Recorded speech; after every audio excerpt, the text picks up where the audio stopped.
Ça y est, je crois que c'est les derniers moments des locales. Le temps des chapiteaux s'ouvre à nous, puis c'est bien, merci Seigneur. Que Dieu soit béni, c'est bon. Et puis, des fois, on est là et on est en train d'étouffer dans des pièces fermées. Et puis, on vient, un petit jeudi soir, à Carrière. On rentre dans le terrain, les frères, ils sont là. Ils ont appelé un frère, ça pourrait être peu importe qui. Et on ouvre la Bible. Et quand on ouvre la Bible, toi, t'es enfermé dans ton problème. Et Dieu, il dit, je vais ouvrir une porte. Amen. Quel beau. Que c'est beau, le frère. Que c'est beau. Et il dit, je vais t'ouvrir une porte que personne ne pourra fermer. Parce que des fois, on l'a, ça. Hein. Vous avez vu, le monsieur, il est au milieu du Leclerc, il a le micro, il croit que c'est un Américain. Voilà, promotion jusqu'à 17h30, dépêchez-vous du guet-toi. Non! T'arrives à la c'est fini, monsieur. La promotion, c'est jusqu'à 17h30, c'est tel jour. Des fois, il y a des portes qui s'ouvrent, c'est juste, on dirait pour nous faire languir. Ça se rouvre, ça se referme aussitôt. Trop tard. Et des fois, on est là dans le monde, on dit, t'as loupé, t'as passé à côté, t'as pas été assez rapide, t'as pas eu l'info comme il fallait. Alors, il semblerait qu'il fallait tomber au bon moment, au bon endroit. Il semblerait qu'il y a de la chance. Mais là, on n'est pas dans la maison de la chance, on est dans la maison de la grâce. Amen. T'as rien loupé. Dieu va ouvrir une porte que personne ne pourra refermer. Ta dépression, on ne pourra pas la fermer. Elle va venir, elle va dire, je vais te renfermer dans la dépression. Je vais te renfermer dans ton angoisse. Je vais te renfermer dans ta dispute. Et puis de l'autre côté, il y a la main de Dieu qui a ouvert la porte. Et puis tous les démons de la terre, toute l'angoisse de l'univers, tous les hommes les plus puissants, les plus grands présidents, ils sont là en train de fermer la porte, là, puis ils disent, qu'est-ce qu'on a la porte, là? Une main la tienne. Amen. Une main percée par elle. Amen. Elle dit, moi je l'ai ouvert. Personne ne pourra la faire. Amen. J'ai mis devant toi, quelle bonté. Ça veut dire que tu es là, et à un moment donné, tu vas le sentir, la porte ouverte, Dieu va la placer, il ne va pas la placer cachée. Il dit, j'ai mis devant toi une porte ouverte. Que personne ne pourra faire. Amen. Que Dieu soit béni. Allez devant toi, tu dis, Seigneur, c'est pas possible, je m'en sors. Je vais m'en sortir. Amen. Vous sentez ces mots qui sont vrais? Tu es en train de te le dire. Seigneur, je vais m'en sortir, c'est ce soir. Amen. Oui, c'est ce soir. Amen. Oui, c'est l'évangile. Écoutez, c'est le témoignage d'un frère. C'était un ancien, un sédentaire, un ancien serviteur de Dieu. Et aujourd'hui, il est parti dans la gloire du Seigneur. Et il avait expliqué cette anecdote-là de qu'est-ce qui se passe quand l'évangile est prêché. Que Dieu soit béni pour ça. Il disait, qu'est-ce qui se passe quand il y a un discours des hommes, voilà, mais quand l'évangile est prêché, il y a cet esprit qui est là. Et il disait ça, il dit, je me souviens, il dit, à un moment donné, le Seigneur m'avait rappelé, dans son esprit, il avait grandi en Allemagne, il y avait des canals, vous avez vu les canals, il y a des écluses, et puis on gère le niveau de l'eau, on ferme l'écluse, hop, l'eau descend, on ouvre l'écluse, hop, l'eau remonte. Et quand les paquebots qui traversaient, là, les gros bateaux de cargaison, là, qui traversaient le canal, là, quand l'écluse se fermait, puis que l'eau descendait, que les gros paquebots descendaient dans la boule, qu'il n'y avait plus d'eau là, alors là c'était des tonnes. Tu ne pouvais pas le bouger d'un demi-centimètre. C'était des tonnes qui représentaient là. Et il dit, c'était un bougeard. Tu ne pouvais pas le déplacer. Mais il dit, quand le niveau de l'eau remontait, et qu'a commencé à soulever le bateau là, il disait ce témoignage-là, un petit garçon de 7-8 ans, il avait à l'époque. Il dit, je m'approchais, peut-être vous l'avez déjà fait, moi j'ai déjà fait aussi. Tu mettais le pied sur la paroi du bateau, là, et comme ça tu poussais là.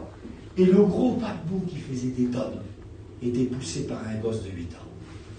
C'est quoi ça? Eh bien c'est l'eau, c'est le Saint-Esprit.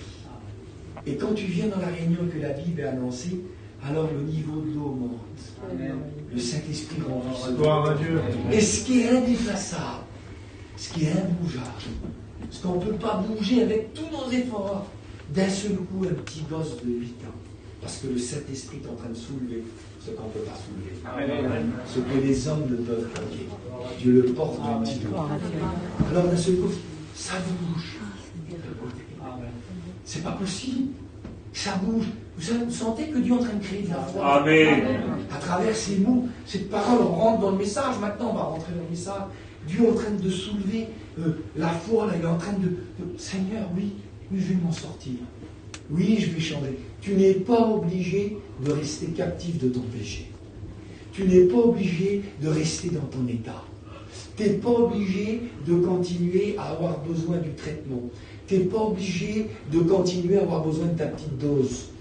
Tu n'es pas obligé d'avoir besoin de cet argent faut que tu acquières, parce que quand tu n'as pas, tu es malheureux. Tu n'es pas obligé de dépendre des extérieurs. Tu peux te trouver rassasié par là. Tu peux rentrer à la maison. Une rentrée à la maison comme tu n'as jamais eu. Tu peux avoir un nouveau visage. On dit, oui, je vous promets que quand quelqu'un est visité par Dieu, ça se lit sur son visage. Amen.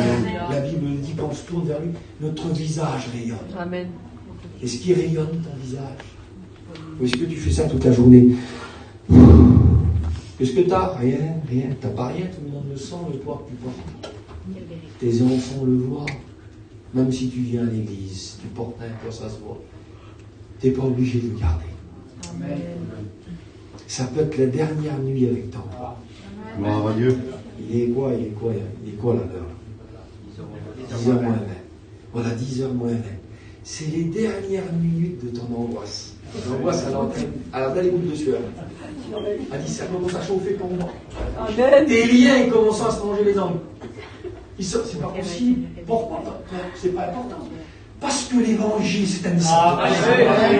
Parce que Dieu n'était pas une religion. Parce que Dieu est vivant. Parce que Dieu change véritablement nos vies.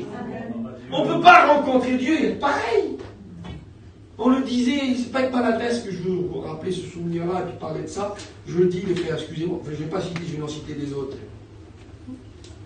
On peut avoir un petit virus. Il y a plein de virus dans le monde qui a eu lieu. Un petit virus de rien du tout, en contact, par respiration. Mon petit, là, on dit que ça se transmet comme ça, par des petits postillons, si vous voulez. Là. Et mon petit Benjamin, il y a quelques années en arrière, il y a 7 ans en arrière, à l'époque de Gien, je suis rentré de Gien à cette époque-là, il a attrapé la méningite. Pas la virale, la bactérienne, là, il respire du droit dans la tête et toute la colonne vertébrale, là, c'était tout rempli de saleté.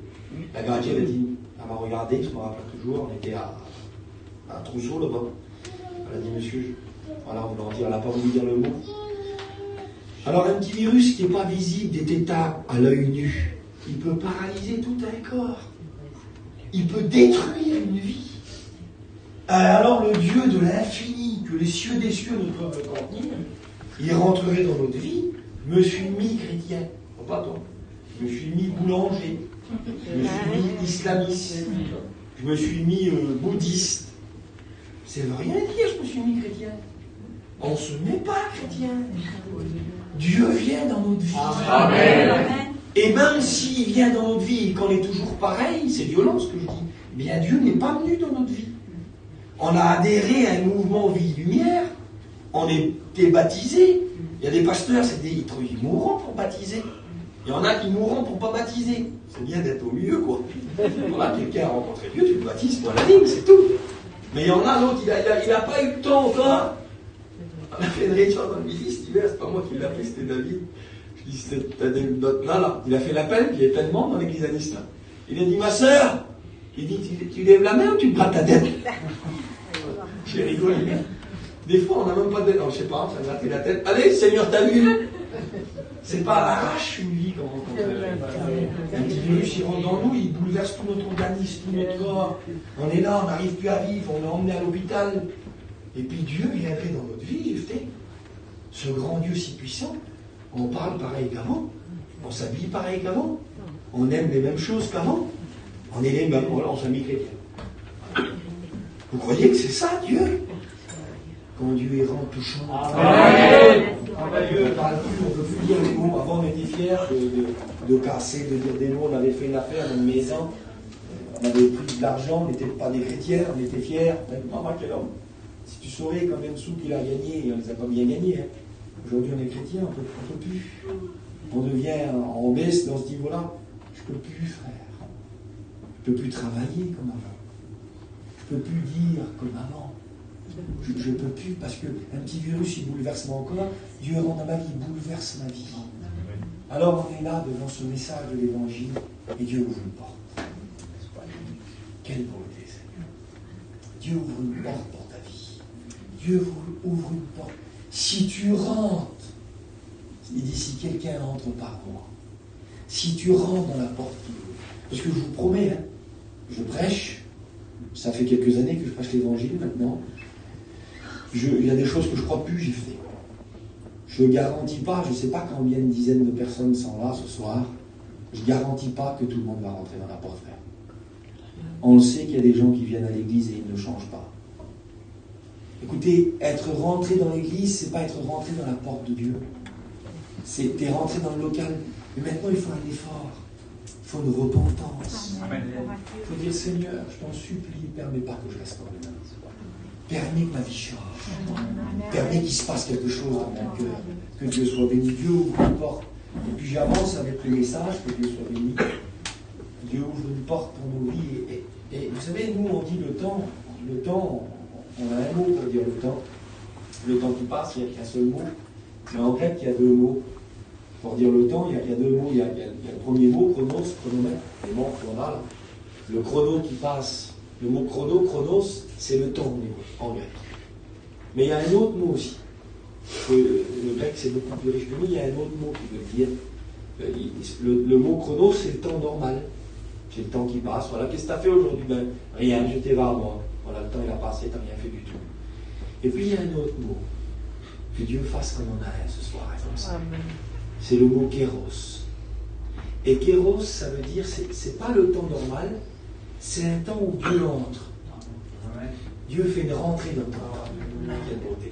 Pour vous donner l'image de ce que c'est un kéros, c'est comme si, pour Dieu, vous avez vu, des fois on a la télécommande dans les mains, et puis il y a un film à DVD, pas dire une cassette, pas aussi une cassette.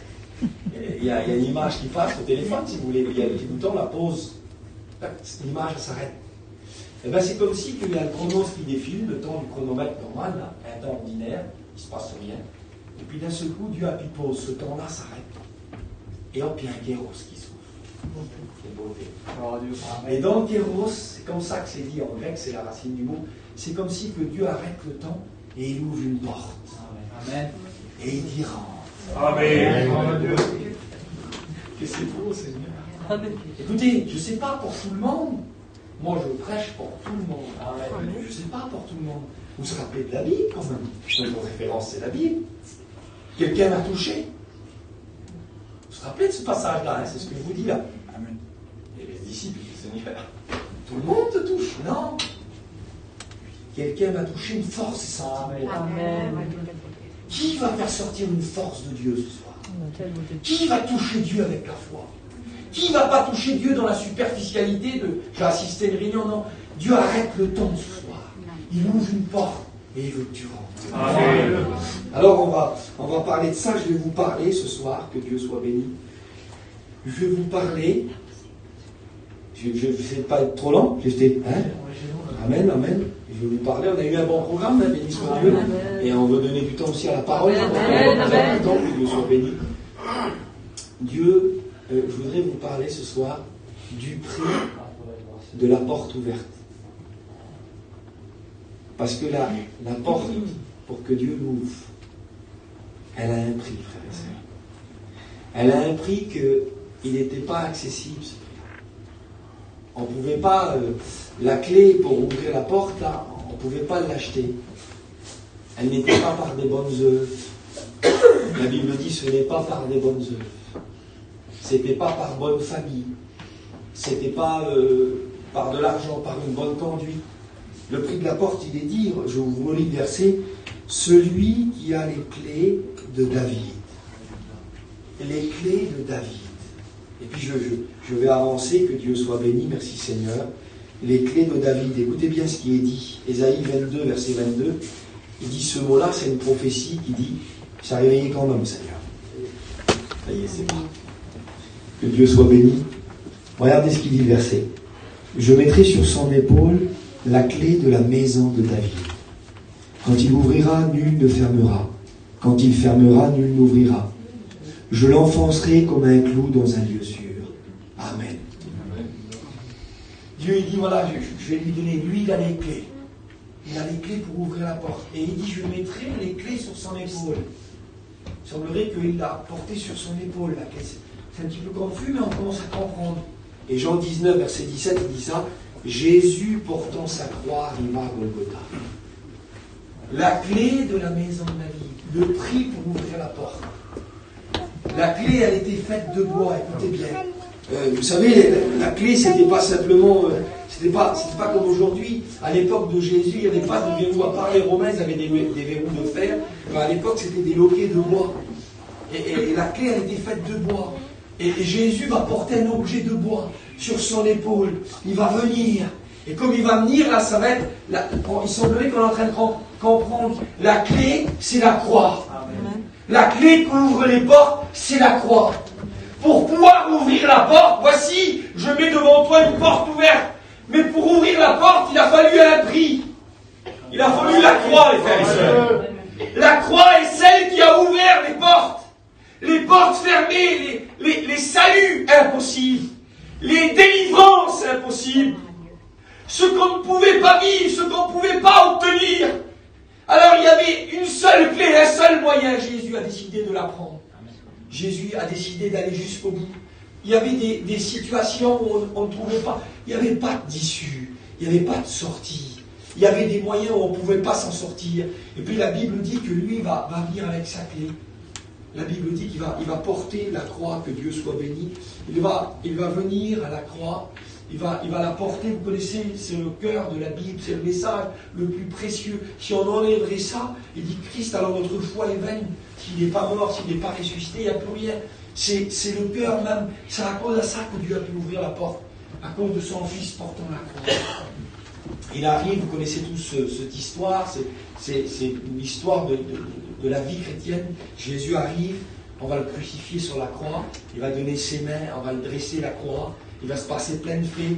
Et puis pour beaucoup de gens, pour les pharisiens, ça y est, c'est la fin de l'évangile, c'est la fin du christianisme. Dans le monde visible, on voit Jésus, il a fait le pays de long en large, il a prêché pendant 3 ans, il est arrivé, il a commencé à faire des miracles. Il n'y a pas beaucoup, hein. On dit qu'il y a de miracles détaillés, je crois qu'il y en a 42 dans les évangiles, c'est pas énorme. Hein. Détaillés, après il y en a beaucoup plus. Et Jean dit, s'il aurait fallu écrire tout ce que Jésus a fait, je ne pense pas que le monde pourrait contenir tous les livres qu'il faudrait pour tout écrire sur lui. Lui, il n'a jamais écrit de livre, Jésus. Mais par contre, combien de livres on a écrit sur lui? Et il a fait des miracles terribles. Et puis, pendant 3 ans, et là, on arrive à la fin. Ça finit comment, là? Si on aurait une petite information, imaginez Jésus, c'est pas comme ça, mais c'est juste pour imaginer. Imaginez aujourd'hui, là. On a vu la 15, la BFM TV. Oui, alors oui, on a toujours la secte là, du Galiléen, là, cet homme-là. Il a récolté 12 apôtres, il commence à faire des réunions, puis ça se propage, on parle de lui. Hop, première année, deuxième année, ça fait 3 ans que ça dure, et puis d'un seul coup, quelle fin brutale j'ai fait. Voilà, ben on a avec les images, c'est un peu bizarre, parce que je dis, imaginez, ça passe à la télé. Mais on n'a pas, c'est pas possible, ça finit comme ça. Il est mort sur la croix. Il meurt sur la croix, puis il est en train de mourir, et puis ça se termine, il dit quelques mots, tout est accompli, il rend l'esprit, puis ça se finit là. Et puis on verrait ça, ben voilà, c'était qu'un passage. Ça, c'était la croix dans le monde visible. Je vais vous lire la croix dans le monde invisible. Amen. Les effets de la croix dans le monde invisible. Écoutez bien, il dit, il a ouvert une porte, mais pour ouvrir la porte, il a fallu la clé c'est la croix. Regardez bien ce qui est dit. Colossiens 2, verset 14. Il a effacé l'acte dans les ordonnances nous condamnés et qui subsistait contre nous. Il l'a détruit en le clouant à la croix. Je vais continuer la lecture, mais je vais m'arrêter juste là. Il l'a détruit en le clouant à la croix. Écoutez bien, on le voit dans le livre de 2 Rois, au chapitre 4. En haut, vous connaissez l'histoire de la veuve avec le créancier, avec ses petits là. Elle dit, mon mari, j'ai des dettes. Et le créancier, il vient prendre mes petits. Ils vont aller schtilder, travaux forcés. Donc, les dettes, c'est terrible. Le créancier, il vient là, la maison de crédit avec les cuistés, ils arrivent, ils rouvrent la porte, ils prennent les petits. On le voit dans la Bible, c'est écrit. Et il y avait quelque chose. Il dit qu'il a cloué l'acte dans les ordonnances nous condamnés. Et quand le créancier était là, il n'y avait pas de moyens, la dette était là, il y avait des fois, c'était souvent à des veuves que ça arrivait. Si une dame n'avait pas de moyens, ils avaient pris des crédits, ils n'arrivaient plus à rembourser. Et puis ils pouvaient prendre leur vie, ils pouvaient les mettre en prison. Et puis à un moment donné, là, à moins que quelqu'un, il y avait une solution, quelqu'un de gentil, quelqu'un d'amour, de généreux, qui pouvait aller rapidement au bureau des crédits, là, et il disait, Madame un-tel, comme ça, oui. Sortez-moi l'acte, s'il vous plaît, oui. Alors, qu'est-ce qu'elle doit? Elle doit 15 000 euros, 20 000 euros, ce que vous voulez. D'accord, tenez. Voilà, je paye pour elle. D'accord, il dit, bon, les créanciers sont en route, faites vite. Et il marquait avec de l'encre rouge, acquitté. Et quand il est arrivé, les portes étaient de bois à l'époque. Et quand on arrivait devant la rentrée, là, alors il mettait vite avec un clou. Il prenait l'acte qu'il est condamné, il le clouait à la porte. Et quand tous les créanciers arrivaient avec tous les pistés derrière eux, quelle puissance, je ne sais pas si vous avez été confrontés, nous malheureusement, dans notre famille, on a déjà été confrontés aux GIGN, les pistés qui viennent à 6h du matin pour ouvrir les portes. Toute cette puissance qui était là pour prendre, pour détruire, quand il arrivait, il voyait de loin, il voyait du papier blanc, il voyait une feuille blanche clouée. Il commençait à perdre de la puissance. Il commençait, il savait. Et de loin, il commençait à voir. Les grands lions devenaient des petits agneaux. Et comme ils arrivaient, ils voyaient l'encre rouge, payé, acquitté. Ils étaient dépouillés, plus de force. Ils ne pouvaient plus ouvrir la porte. Ils n'avaient plus de moyens. La Bible dit qu'il a effacé l'acte dans les ordonnances du condamné qui subsistait. Il l'a détruit en le clouant à la croix. Quand il a été cloué à la croix, regardez ce qui s'est passé. Il a dépouillé les dominations, les autorités. Il les a livrées publiquement au spectacle en triomphant d'elles par la croix. À la croix, le diable qui était là, qui voulait le péché, qui avait enfermé les hommes, les portes fermées, quand le Christ a été cloué, il a cloué l'acte qui nous condamnait. Et quand le diable a commencé à le voir, il a commencé à baisser en puissance. Amen. Il a dépouillé, écoutez ce que la Bible dit, il les a détruits, il l'a dépouillé. Le mot dépouillé, ça veut dire désarmé. Quel beau mot, Seigneur. Amen. Il l'a désarmé, que Dieu soit béni. C'était une prophétie que Jésus avait donnée dans son ministère. Il l'avait donnée en Luc 11, 21. Il avait dit cette prophétie-là, vous connaissez. Il dit, si quelqu'un, un homme fort, il tient ses maisons, là, il tient ses victimes, il tient ce qu'il a, ce qu'il possède, il dit, personne ne peut le prendre, à moins que quelqu'un de plus fort que lui arrive, qu'il le dompte et qu'il lui enlève toutes les armes dans lesquelles il se confie. En un mot, qu'il le désarme, qu'il le détruise. À la croix, dans le monde visible, on voit un homme qui meurt.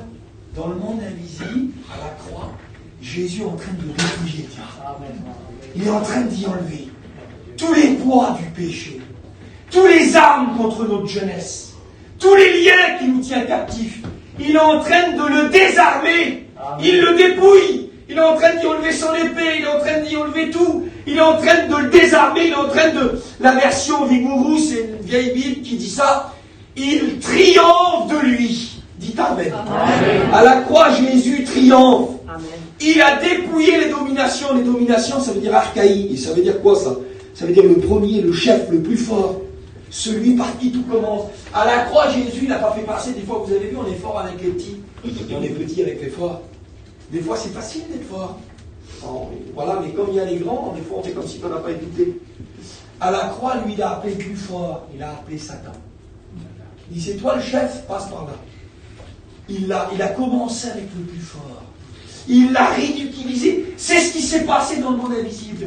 Amen. Il l'a ridiculisé devant tous son armée. À la croix, il a commencé par dépouiller le plus fort. Il n'a pas seulement dans son ministère, il a dépouillé les démons. Les démons tourmentent les hommes. Jésus tourmente les démons. Amen. Quand les hommes étaient là, ils avaient peur des mauvais esprits. Quand les mauvais esprits étaient devant Jésus, ils avaient peur de lui. Ils disaient, on t'en supplie, tourmente pas peur. Ce que tu as peur, toi, tes peurs, eh bien tes peurs ont peur de Jésus. Amen. Tu as peur de la maladie a peur de lui. Tu as peur de la mort, on va le voir. La mort a peur de Jésus. Que Dieu soit béni. À la croix, il a dépouillé, écoutez bien, les autorités. Le mot autorité en grec, ça veut dire pouvoir de choisir, la liberté de faire ce que je veux. Le pouvoir d'autorité, le pouvoir d'influence. Les démons avaient un pouvoir, le péché c'est leur pouvoir. Ils avaient un pouvoir, le monde des ténèbres avait un pouvoir. À la croix, il a enlevé leur pouvoir. Ça veut dire que l'homme, pas tout le monde, parce qu'il y a des hommes qui ne veulent pas, la Bible parle des ennemis de la croix. Il y en a qui refusent Jésus, alors ils sont livrés seuls à l'ennemi. Mais si quelqu'un, celui qui demeure à l'abri du Très-Haut, il repose à l'abri. Amen. Si quelqu'un veut se mettre sous la croix, l'accepter dans sa vie, accepter celui qui est monté à la croix dans son cœur, alors à ce moment-là, ce qui se passe pour toi, toutes tes peurs, il les dépouille. Toutes les puissances des ténèbres, il les dépouille. Quand un esprit vient devant toi, il sait qui c'est qu'il y a en lui, qui c'est qu'il y a en toi. Il est plus puissant, il dépouille, que Dieu soit béni. Il a dépouillé le diable et ses démons de leur pouvoir. Il a enlevé toute autorité. La croix, c'est la clé. Il a ouvert une porte. Il a mis tous les puissants des ténèbres dehors. Il nous a ouvert une porte d'espérance. Il a fait une œuvre extraordinaire. Il a rempli nos cœurs. Il a rempli nos vies. Il a été le moyen de faire ce qu'on ne pouvait pas faire. Il les a livrés publiquement en spectacle. Amen. En triomphant d'elle par la Gloire à Dieu. Que Dieu soit béni. Vous savez, le mot triomphe, on écoutait Payan le dire ça, on écoutait les frères, moi je l'ai dit aussi ça. Il a triomphé d'elle. Le mot triomphe, écoutez, triomphe veut dire victoire éclatante remportée dans une lutte, dans une confrontation. Il y a des matchs de boxe, des combats, voilà, et il y a des victoires au point, les frères. Tu fais les 12 rounds, l'autre il est bien amoché, l'autre il est bien amoché aussi. Physiquement, Jésus est amoché. Physiquement, il dit que son visage s'est différé de celui des fils de l'homme.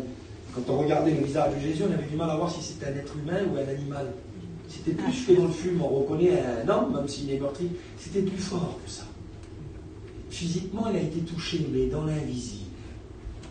Dans son âme, il a dit, Satan n'a rien en moi.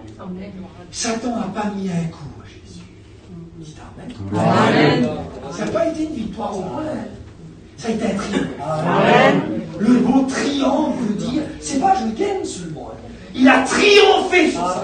Amen. Ça veut dire une victoire éclatante. Écoutez, dans l'Antique romaine, écoutez bien ça. C'est merveilleux. Me régale à le lire ce soir.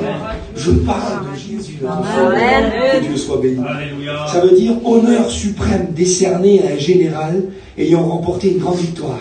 Et qui consiste à faire une entrée solennelle. Ça veut dire que tout le monde arrête de parler. Comme il venait à Rome, les généraux, c'était souvent ça, dans l'Antique romaine. Là, ce coup, les enfants étaient appris. Ça y est, il revient. Quelle beauté. Le général victorieux. Amen. Grand silence. Tout le monde dans la ligne, là, tout le monde, c'était la haie d'honneur. Là. Tout le monde était là. Il jetait ses vêtements devant lui, ils attendaient. Et le général arrivait. Triomphant. Écoutez bien. Consistant à faire une entrée solennelle dans la ville, il était monté sur un char, à la tête de son armée, et il était suivi du prisonnier et du butin. Il arrivait victorieux. Et derrière lui, il y avait le roi qui avait été vaincu. Et dans le langage militaire, écoutez bien, il y a des grades à la victoire. Il y a subir la défaite, il y a gagner, il y a vaincre, et le plus haut des grades des victoires, c'est triompher. Gloire à Dieu. Et lui, il a triomphé. Amen. Écoutez, c'est quoi triompher? C'est allonger l'adversaire à plein ventre devant toute son armée et le mettre sous terre et mettre ses pieds sur sa tête. Dans 1 Corinthiens 15, je ne vous ai pas cité le texte, mais il dit ça, 1 Corinthiens 15, 24, il dit, il faut que tu mettes tout sous tes pieds. Tout. Jésus n'a pas gagné comme ça. Il a pris les adversaires, écoutez bien ce que ça veut dire. Ça veut dire, vous connaissez l'expression, hein, faire mordre la poussière. C'est pas mal, mais il a fait mordre la poussière. Et bien c'est de ça qu'est née cette expression-là. Faire mordre la poussière, c'était dans l'arène, comme il y avait des gladiateurs qui se battaient. Et à un moment donné, l'autre, il était tellement plus fort que lui, qu'il finissait plus de force, il finissait allongé par terre. Il ne le mettait pas sur le dos, il ne pouvait plus regarder. Il était tourné à plein ventre, la tête et il mettait son pied sur sa tête et il écrasait la tête. La tête a mangé la poussière. Vous vous souvenez de la prophétie Genèse 3,15? Quelle beauté. Amen. Dès que le diable a eu, t'as vu? Parce que le diable, il n'est pas fou. Le diable, il ne lutte pas contre Dieu. Il ne fait pas un pli. Il dit donc, toi, t'es trop haut, je ne peux pas faire attaquer un homme, une femme. Je ne peux pas te faire du mal à toi, je vais faire du mal à tes petits. Je vais dégommer le premier premier. Et comme le diable a vaincu Adam et Ève, qui les a roulés, qui les a trichés, qu'ils ont consommé le péché, qu'ils ont été ça, tout de suite, Dieu a donné les sentences. Il a parlé de l'homme, il a parlé de la femme, il a parlé de la terre a été maudite. Il ne faut pas maudire l'homme, il a maudit la terre. Il te poussera des épines, la malédiction. Et le diable est là, et tout de suite, il dit, je m'occupe de ton cas. Tu rigoles, tu crois que tu as triomphé. Il dit, voici, la postérité de la femme, il va naître un homme. Un homme va naître. La postérité de la femme t'écrasera la tête. Tu lui blesseras le talon, mais elle t'écrasera la tête. Tu lui blesseras. Blessé. Il fut blessé pour nos iniquités. Isaïe 53. Il dit, tu vas le blesser, il va être à la croix. La croix est là, tout de suite. Mais il dit, t'écrasera la tête. Le texte littéral, quelle beauté. Il te fera mordre la poussière. Amen. Il va te faire manger la poussière. Et à la croix, Jésus a triomphé. Il a livré en spectacle. Et le char d'honneur, on voit un homme mourir, le monde visible, mais le monde invisible. Le général Jésus, il arrive triomphant dans un char et il traîne comme les lions. Vous savez, en Mésopotamie, on faisait ça. On prenait les lions, il y avait des lions qui mangeaient des hommes des fois, et pour l'humilier, pour rassurer tout le monde, pour montrer, alors on prenait le lion, là, il était mort, là, on l'avait tué, on le mettait dans le char, et on le traînait par terre dans la poussière. Eh bien, il a eu le cortège de la victoire. Amen. Jésus a traîné ça. Il a écrasé la tête. Il est en train d'ouvrir une porte demain. Il triomphe du diable et il ouvre une porte pour lui. Il est en train de donner la victoire totale, que Dieu soit béni. Il a tout mis sous ses pieds. Je ne sais pas, je continue un petit peu les frères. Il a tout mis sous ses pieds. Et puis là, il a mis le diable, les démons, l'angoisse, l'anxiété, la peur. Où es-tu, Adam? J'ai eu peur. Le péché, la conséquence du péché, la peur. Tu n'as pas été fait pour avoir peur. C'est un sentiment étranger. Mets un bout de bois dans ton doigt, là, ça te pousse à gorge. Oh putain, un corps étranger. Ton corps est en train de te dire, ça ne doit pas faire partie. Il y en a qui vivent avec de l'inquiétude, avec de l'angoisse. Tu n'as pas été fait pour avoir ces sentiments-là. Ce sont les conséquences du péché. Jésus a vaincu. Amen. Jésus a allongé le diable. Combien de personnes ont été allongées à la croix? Il a tout mis sous ses pieds. À la croix, il a tout vaincu. Amen.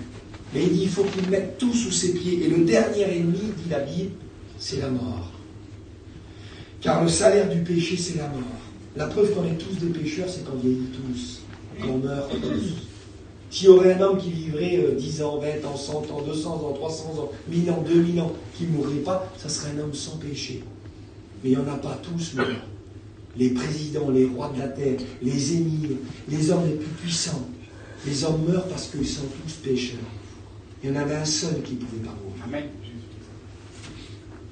À la croix, il est là. Croyez pas qu'il est mort. Vous savez, on dit qu'il a lutté. Même moi, j'ai deux giftés. Voilà, on évolue. On évolue, on comprend mieux la parole. On dit qu'il y a eu une bataille. Il n'y a pas eu une bataille entre la mort et Jésus. Vous croyez que la mort, elle est venue comme ça, là? La mort, elle était cachée derrière. Elle dit, si je pouvais m'enfuir, la mort. Et Jésus l'attendait, il était à la croix, il dit, ton tour arrive. J'ai mis Satan sous mes pieds. Alléluia. J'ai mis le péché sous mes pieds. Amen. La mort, elle était là, elle attendait comme un petit toutou. Elle était là, elle avait peur de Jésus. Elle disait, je peux te prendre. Non, c'est pas le moment. Non, c'est pas le moment. Amen. La Bible dit, regardez. Jésus rendit l'esprit. Jean 10, 17, je donne ma vie. Personne ne me l'ôte. J'ai le pouvoir de la donner, j'ai le pouvoir de la donner. Vous savez, Jésus, il aurait pu rester 3 jours. On dit qu'il a resté de 6 heures sur la croix. Il aurait pu rester des milliers d'années. Jésus, s'il n'aurait pas voulu donner sa vie, serait encore aujourd'hui. La mort ne pouvait pas le prendre à lui. 1 Corinthiens 15, 55. Ô mort, où est ta victoire? Ô mort, où est ton aiguillon? L'aiguillon de la mort, c'est le péché. On a dit, il y a une pyramide, il y a un des je ne sais plus exactement, je ne vais pas le dire, d'habitude je disais un nom, mais je ne crois pas que c'est ça. Un des pharaons, quand il est mort, on a fait un conduit. Très fort les Égyptiens. Encore aujourd'hui, on n'arrive pas à comprendre comment ils ont fait les pyramides. Il y en a qui disent que c'est des extraterrestres qui sont venus. Faites ce que vous voulez. Et on a fait, dans une des pyramides d'un des pharaons, on a fait un conduit. Et une cheminée qui allait au bout comme ça, et puis qui allait vers le ciel. Parce qu'on disait que Pharaon était Dieu. Et on a dit, il ne va pas pouvoir rester dans le tombeau. Il va sortir du tombeau. Et puis des années plus tard, on a trouvé donc, le sarcophage de ce pharaon, et on l'a rouvert. Il était bien là. On a découvert le tombeau de Charlemagne.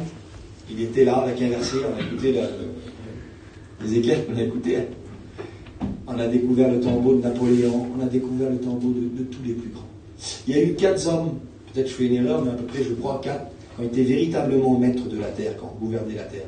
On a découvert leur tombeau à ces 4 hommes-là. Ils sont morts et ils étaient à l'intérieur. La mort avait un pouvoir, c'était le péché. Mais pour Jésus, elle n'avait pas de pouvoir. Elle avait peur de lui. L'aiguillon de la mort. Où est ton aiguillon? Vous savez ce que c'est l'aiguillon? Un aiguillon, c'est un morceau de bois d'à peu près de 2 mètres. Et au bout, il y a une lame de métal, une pique de métal. Et on s'en sert pour les bœufs. On pique les bœufs comme ça dans leur dos, là, et puis on les conduit. Les bœufs, hop, on les pique, et puis ils avancent là où on veut les amener. Et le péché, c'est l'aiguillon de la mort. Elle nous pique et puis on avance plus près du tombeau, plus près de la mort. Tous les hommes, on n'a pas le choix. Je veux pas mourir. Tu mouriras quand même. Et la mort, mais Jésus, lui, quand il a été là, il a dépouillé. Amen. Regardez le verset, il dit, la mort a été engloutie dans la victoire. Il l'a dépouillée. Devant lui, elle n'avait pas d'aiguillon. Elle était là, elle n'attendait plus qu'il sorte du séjour des morts. Elle ne pouvait pas le retenir. La mort, il l'a pris, il a dit, allonge-toi pareil que Satan. Et le 3e jour, il l'a mis il a dépouillé la mort. Amen. Il a dépouillé le pouvoir de la mort. Tellement qu'il savait, regardez ce qu'il dit Acte 2, 24, Dieu l'a ressuscité en le délivrant des liens de la mort, parce qu'il n'était pas possible qu'il soit gardé. Il l'a dépouillé, il est ressuscité, que Dieu soit béni. Il est sorti, écoutez, Christ est mort, bien plus il est ressuscité, il est à la droite de Dieu. Écoutez, 2 Timothée 1,10, que c'est beau la Bible, la parole de Dieu. La grâce qui a été manifestée maintenant par l'apparition de notre Sauveur Jésus-Christ, qui a détruit la mort et qui a mis en évidence la vie et l'immortalité par l'Évangile. Il a détruit la mort. Mais il y en a qui disent, oui, mais il y en a qui meurent encore, oui. Oui, il y a la mort physique, il y a la mort biologique. Mais écoutez bien ce qui est dit. Jésus savait qu'il allait détruire la mort, alors c'est pour ça qu'il a dit ça, écoutez bien. Il a dit, celui qui croit en moi, que c'est beau ça, vivra. Amen. Et quand même il serait mort, quiconque vit et croit en moi ne mourra jamais. Jésus a dépouillé la mort. Jésus a détruit la mort. Et si quelqu'un croit en lui, alors il ferme ses yeux là, mais la mort qui devait prendre les hommes, là, merci frère, la mort qui devait prendre les hommes, la mort qui devait amener les hommes dans le séjour des morts, maintenant, quand quelqu'un accepte Jésus, alors la mort a dit, il vient de passer, tu fais quoi? Je ne peux pas le prendre. Alors lui, il est là, nous on est sur la terre, le marche-au-pied. Et ceux qui meurent en Christ ne meurent pas. Il les transporte. Amen. Ils vivent au paradis, paradis jardin. Ceux qui sont partis en Christ ne sont pas à la maison. Ils n'ont pas encore rentré dans la maison. Ils sont en extérieur.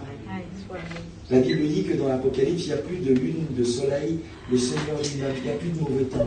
Vous savez que quand Dieu a créé la terre, il n'y avait jamais tombé d'eau, jamais eu de... La première goutte d'eau, c'est avec Noé qu'elle est arrivée. Dans le ciel, il n'y a pas de mauvais temps. Là-bas, on peut vivre au jardin. Ils sont où? Alors la mort, elle les voit passer, elle dit, regarde quelqu'un qui vit, qui croit en Jésus. Regarde, il passe. On croit qu'il meurt. Non, il ne meurt pas. Le corps est là, mais son âme, il va vivre au paradis. Il a dit aux brigands, je te le dis, aujourd'hui même, tu seras avec moi au paradis. Vous avez vu, il s'est mis à lui avant le paradis. Avec moi au paradis. Parce que vous savez ce que c'est le paradis? C'est Jésus. Amen. Si Jésus quitterait le paradis, il irait en enfer. Le paradis sans Jésus devient l'enfer. L'enfer avec Jésus devient le paradis. C'est lui le ciel. C'est lui le paradis. Le ciel est plus petit que lui. Parce que les cieux des cieux ne peuvent le contenir. Les cieux, c'est lui. Il a dit, si vous demeurez en moi, on va vivre en lui, que Dieu soit béni. Et puis j'arrive à la fin du message. Le tombeau est vide. Jésus ressuscite. Amen. Ça, c'est l'œuvre de la croix. Jésus ressuscite. Je termine, que Dieu soit béni. Marie arrive. C'était le sabbat. ils avaient des traditions, ils nous ressemblaient, ils veillaient aussi plusieurs jours. Voici 4 jours qu'il est ici. Il y avait des jours de veillage comme nous. Vraiment, on ressemble beaucoup aux Juifs. Pour moi, on est des Juifs. Et vraiment, on ressemble à eux. Et il y a eu ce temps. Et le sabbat était là, ils n'ont pas pu faire ce qu'ils voulaient avec Jésus. Les sœurs, ils voulaient l'embaumer, mettre du parfum, tout ça. Ils n'ont pas pu le faire. David, alors ils ont fait du provisoire. Ils l'ont mis au tombeau. Et quand on arrive au tombeau, là-bas, là, il y a plusieurs sœurs, il y a plusieurs personnes, mais c'est les femmes qui arrivent. Et l'évangile de Jean, chapitre 20, il cite tant des femmes. Et quand ils arrivent au tombeau, ils ont une petite question, ils disent qui nous roulera la pierre? Et quand ils arrivent, la pierre est roulée. La pierre n'est pas roulée pour que Jésus sorte du tombeau. Puisque Jésus va apparaître dans des portes fermées. Maintenant, il est ressuscité, il est glorieux, il traverse les murs. Il n'avait pas besoin que la pierre soit roulée. La pierre a été roulée pas pour que Jésus sorte du tombeau, la pierre a été roulée pour que nous entrions dans la résurrection. Et quand ils arrivent, les femmes rentrent dans le tombeau, et la Bible dit ça, un détail, mais un détail important, que Dieu soit béni. Quand ils arrivent, c'est bon. Amen. Vous savez pourquoi on prêche ça? C'est plus beau que des expériences quand on dit on prêche la Bible, quand on prêche Jésus. Parce que c'est par lui, c'est par, il n'y a plus de mots. Amen. Et si tu commences à croire en lui, je te promets, quand on va terminer la réunion, tu vas rentrer dans une porte nouvelle, dans une vie nouvelle, dans une délivrance nouvelle, dans une résurrection nouvelle, que Dieu soit béni. Et quand ils arrivent, la Bible dit comme ça, il y avait des neiges qui étaient là, son corps n'était plus, il y avait des draps qui étaient là, et on avait mis sur lui comme un linceul, si vous voulez, un petit comment on dit, un petit torchon, si vous voulez. Il y avait comme un torchon qui était sur sa tête, sur son visage. Et la Bible donne un détail. A dit que le torchon, là, il était bien plié à l'endroit où était sa tête. Et puis un frère disait ça, et je dis c'est bon. Vous savez que Jésus était charpentier, et les charpentiers, ils avaient des ateliers ouverts, on commandait tout. Hein. On pouvait commander une charrue pour l'agricole, on pouvait commander un meuble, on pouvait commander une barque. Le charpentier faisait, c'était pas que, il pouvait tout faire, tout était d'objets de bois à l'époque. Les Romains ont amené la matière du fer, de l'airain, mais à l'époque, avant qu'ils arrivent, tout était pratiquement fait de bois. Et quand on arrivait dans l'atelier, on payait d'avance le charpentier. Et puis quand on venait, des fois, il y avait tellement de commandes, alors qu'on voyait le charpentier dans un petit foulard qui s'essuyait, comme ça, un petit torchon.